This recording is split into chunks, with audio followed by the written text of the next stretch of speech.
Terkadang semua hal bisa berakhir begitu saja. Meskipun kita sudah berjuang dengan sekuat tenaga, ada beberapa hal yang harus berakhir dan kita cuma bisa menerima. Begitulah hidup seringkali mendatangi kita dengan kejutan yang tidak selalu menyenangkan. Hidup tidak selalu berjalan sesuai dengan rencana, dan itu bukanlah masalah.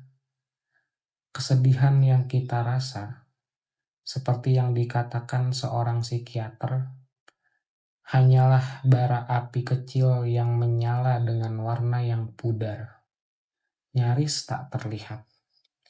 Namun, hanya perlu satu hembusan angin kencang untuk membuatnya berkobar, menjadi api yang melahap segala yang tersimpan di relung pikiran, yang bisa membumi hanguskan apa saja yang selama ini kita simpan di dalam kepala, termasuk segala perjuangan kita untuk tidak mencintainya lagi.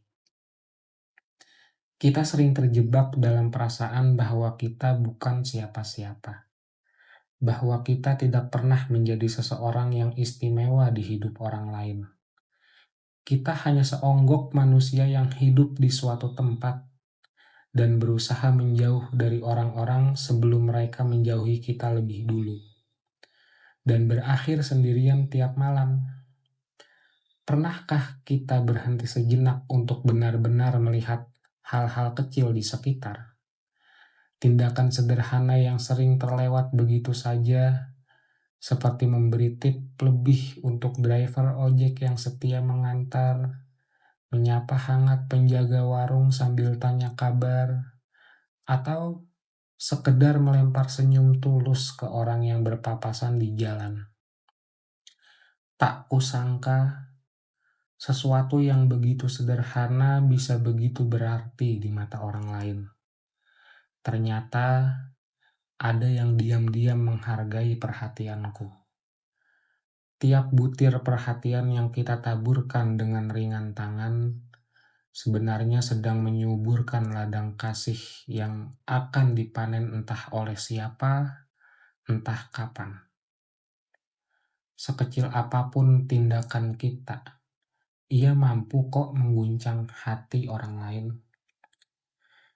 Kebaikan sederhana yang sering kita anggap remeh, ia bagai sinar mentari yang menembus kelabu, yang menembus kabut keputusasaan. Tanpa kita tahu, langkah-langkah kecil itu merajut benang kasih tak ternilai, menyangga kita di saat dunia terasa runtuh. Kita tidak pernah benar-benar sendiri. Meskipun terbiasa menjalani hidup seorang diri, bukan berarti kita tidak membutuhkan kehadiran orang lain. Justru di saat kita merasa paling terisolasi, ada orang-orang yang peduli dan memperhatikan kita dalam diam. Ternyata selama ini banyak yang melihatku. Aku pikir aku sendirian, tapi ternyata tidak. Aku saja yang tak mampu melihat mereka. Di tengah derap kota yang sibuk mengejar langit, kita kerap lupa menyisihkan ruang untuk hal-hal kecil. Kita sering lupa untuk melihat ke bawah, ke tempat di mana kehidupan sebenarnya berlangsung. Dengan segala keindahan dan kepahitannya, dengan segala detik-detik sunyi yang kita bagi dengan sesama. Capek sih, tapi ya itulah yang namanya hidup. Saya sih bagian jalanin aja. Begitu kata si Ipul. Seorang pekerja keras yang mungkin hidup jauh lebih sulit dari kita, namun tetap mampu tersenyum dan bersyukur. Soalnya, buat orang-orang rendah kayak saya, hidup tuh jarang ngasih kesempatan kedua. Meskipun kita udah berjuang dengan sekuat tenaga, ada beberapa hal yang harus berakhir dan kita cuma bisa menerima. Jadi, selama saya masih dikasih kesempatan hidup, saya sebisa mungkin akan tetap hidup. Kekecewaan pada hakikatnya bisa menjadi berkah terselubung.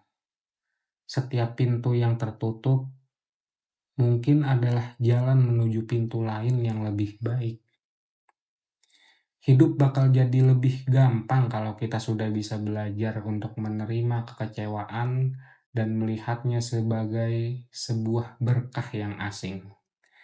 Lagi-lagi kata si Ipul, pintu-pintu kesempatan yang telah tertutup rapat itu, jika kita lihat dari kacamata lain, justru menjadi penyelamat kita dari bahaya yang mungkin menanti andai kita memaksa membukanya.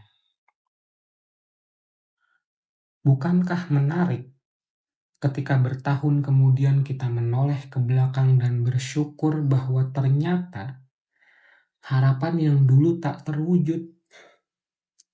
Kadang Tuhan mengarahkan ulang perjalanan hidup kita dengan cara yang begitu keras hingga kita tersentak dan terluka dalam.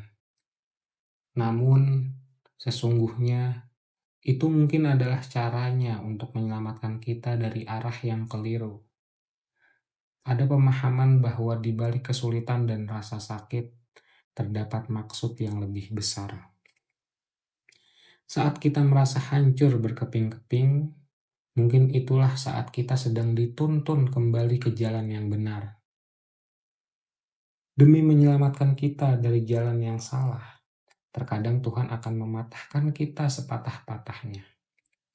Dan memang, seringkali kita perlu hancur dulu untuk kemudian bisa dibangun kembali dengan lebih baik.